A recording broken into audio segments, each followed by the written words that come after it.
Galaxy Watch 7 nėra tik išmanusis laikrodis. Su naujuoju 3 nanometrų procesoriumi bei dirbtinio intelekto funkcijomis nuo šiol jūs galėsite treniruoti miegą, sekti savo energijos lygį bei gauti galybę savo sporto parametrų. Vos tik išėmus laikrodį iš pakuotės, mane sužavėjo ryškus Galaxy Watch ekranas ir jo Always On Display funkcija.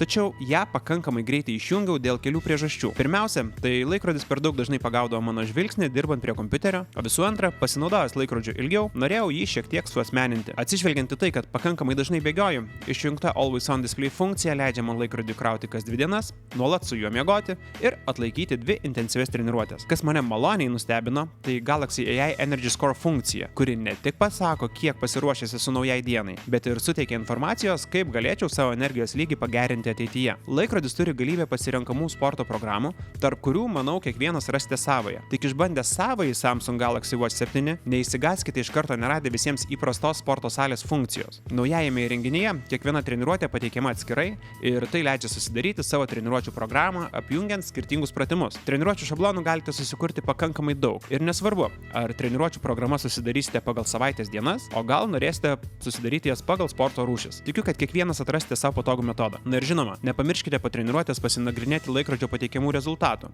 kurių su šiuo įrenginiu gauname pakankamai daug. Širdies darbo zonos, žingsnių statymo asimetrija, laikas, kurį praleidžiat bėgdami ore, laikas, kurį praleidžiat ant žemės, VO2 max rodmenis ir dar galybė įvairių parametrų, kurie gali pagerinti jūsų sporto kokybę ir palaipsniui rezultatus. Ir tai yra tik tai kelios funkcijos, kurios labiausia mane sužavėjo, bet prie viso to galite sekti savo streso lygį, matuotis kardiogramą, sekti savo kūno sudėtį, spaudimą, menstruacijų ciklą ar netgi pasinaudoti dirbtinio intelekto patarimais ir pagerinti savo miegą. Jau net nekalbu apie kosmetinius pasikeitimus ar personalizaciją. Žaviuosi naujomis technologijomis, smagu stebėti, kaip jos keičiasi, o jei tai patinka ir jums, pasidalinkite šio video su draugais bei paspauskite laiką.